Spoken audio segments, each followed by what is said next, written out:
First of all, I think it's cool that these headphones pick up sound while I'm listening to music. And second of all, I went to my ex job yesterday to make reservations for my birthday. And I went up there and I was like, oh, can I make reservations? And they just like handed me the book, like, here, you can fill it out. I was like, shit, okay. So I did that. And, I talked to my old boss and she was like, hey, well, have you been, girl? It was sweet. She's very nice. And I went back to like the other side of the restaurant to like continue filling out the information. And as I was walking away, somebody else came up to her and was like, I don't know what exactly they said, but I heard my boss, because she has a very distinct voice, being like, I know, girl, she has such good style. I can see her being a model. And I was like, oh my God. I am, thank you. So, yeah, that was, and I was literally, I was wearing a hoodie. I was wearing a coat. I was wearing Merrell's and black slacks, and I had on this hat. I don't know what it's called, but it's the hat that Kyle wears in South Park. I was wearing that. And I was like, shit, I just literally threw this shit on, but hey. So that was cool. It was kind of weird though that business is dying, so there wasn't anybody in there, and it was dinner time.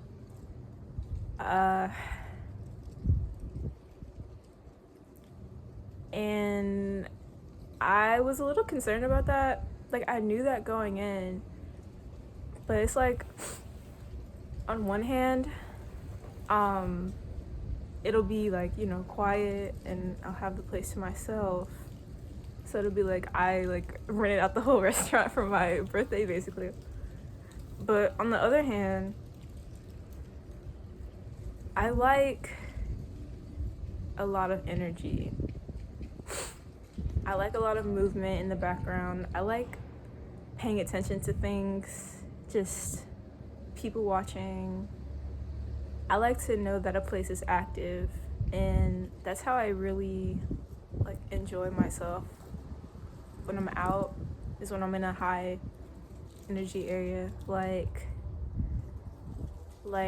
a gym, or I had to go to the laundromat the other day to wash my big ass fucking mattress topper, and there's just so many different people in there, and so I got the urge to start fucking like drawing on my phone, and I made like 3 different pieces. Of course they were like sketches, but I was still inspired to get my phone out and do that.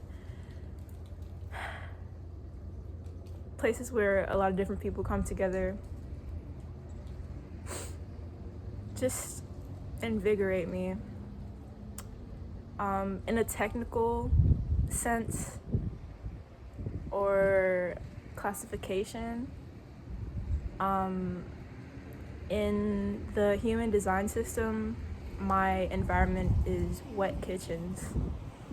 So the easiest way to get that idea across is like my ideal environment is a laboratory, mixing concoctions of different people, different ideas, that type of stuff. There's wet kitchens and dry kitchens, which I think is funny. Wet kitchens is more involved, and dry kitchens is like going to a museum. Like, there's still a lot of different ideas being mixed together and a lot of different people, but it's all like hidden behind like a piece of glass, or like you can't touch it, or you just kind of look at it and you're like, that's cool, and then you walk away. It's like an exhibit an exhibit versus a laboratory.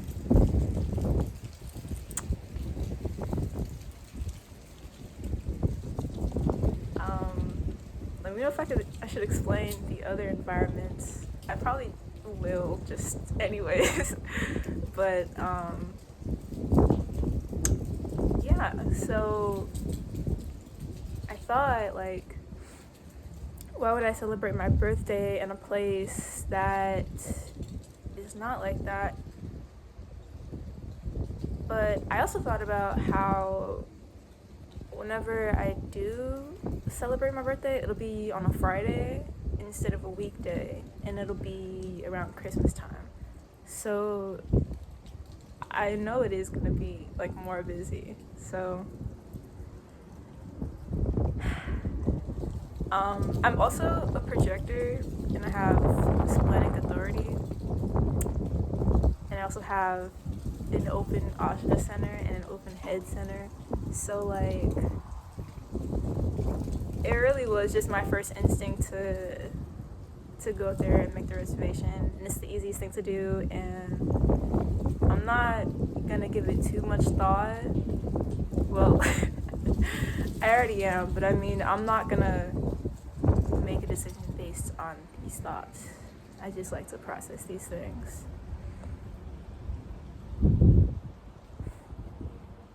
So yeah, I'm just gonna leave it alone for now, and we'll see what happens. We still have a month left. I also decided that for my birthday, I don't want cake. I just want like a fruit platter, because the cake is gonna make me sick. I already know. And I got a cake on my last birthday, and like half of it went to waste. That was also because like I only celebrated my birthday with 2 people. So, and it was a big ass cake. So maybe I'll get like a fruit platter, and then I'll just get like cupcakes. Because I know that my family will probably want some. Even though it's not really about them. But I'll probably want some. Like, cupcakes are just a lot easier to handle. I really love finger foods and bite-sized stuff like that.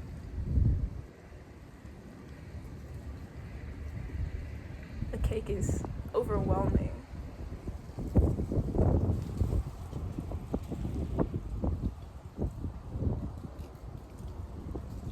Oh, I should probably show off my fit in this 19-degree weather.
So yeah, nails, skirt, pants, coat, scarf I made, and a big ass sweater that you can't see right now.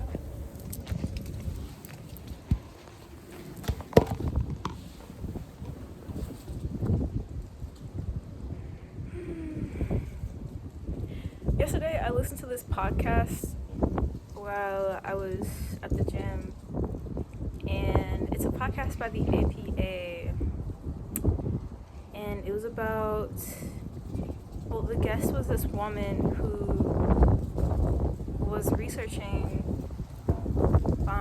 like seasonal depression and that type of stuff, and she went to city in Norway,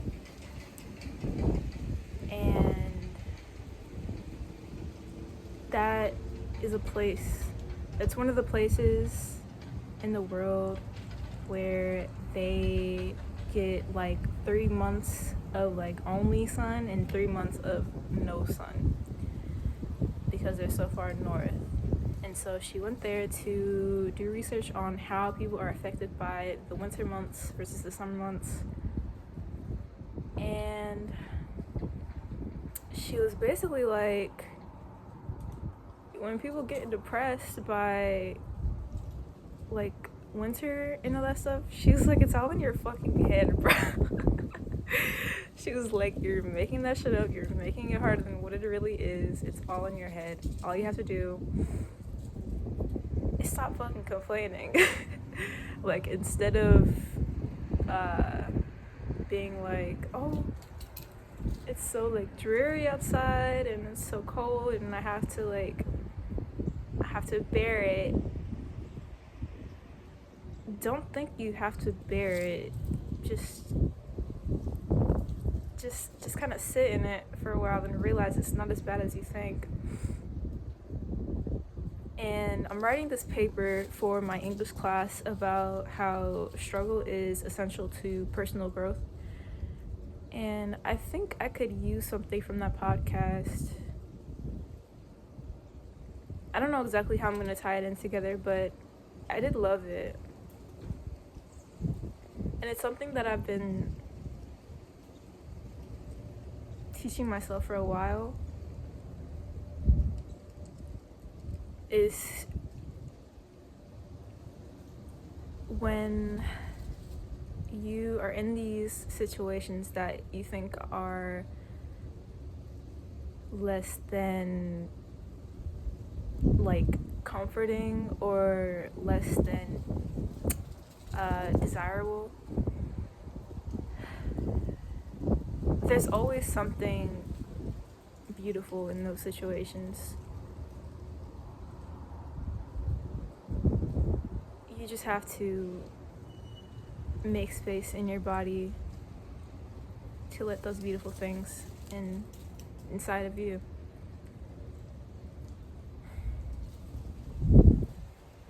So that's why I'm sitting out here in this 19-degree weather, because I realized that wintertime can bring the same amount of happiness as summertime can. You know, maybe I could have gotten a bigger coat, but but that's besides the point.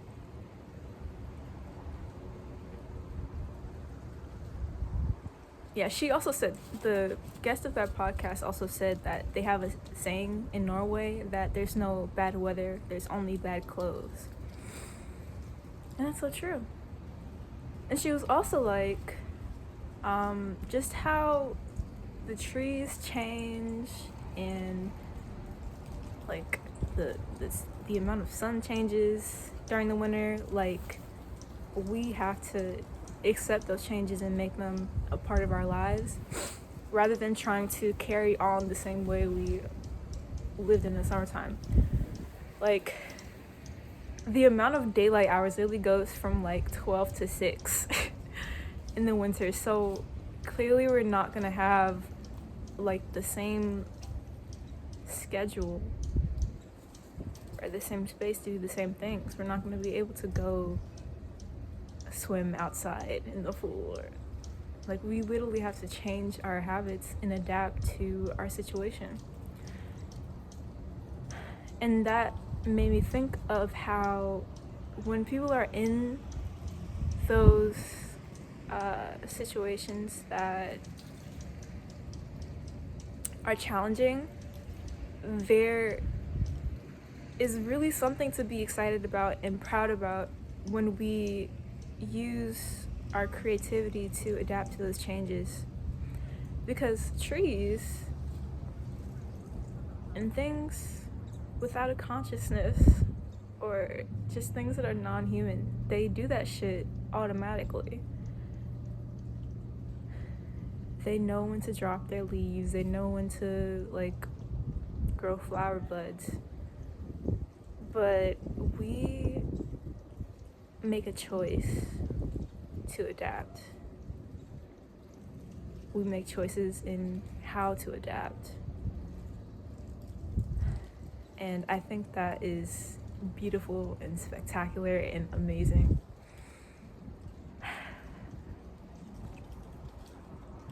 Oh, I'm getting really cold now, so I'm gonna go and get a breakfast sandwich inside.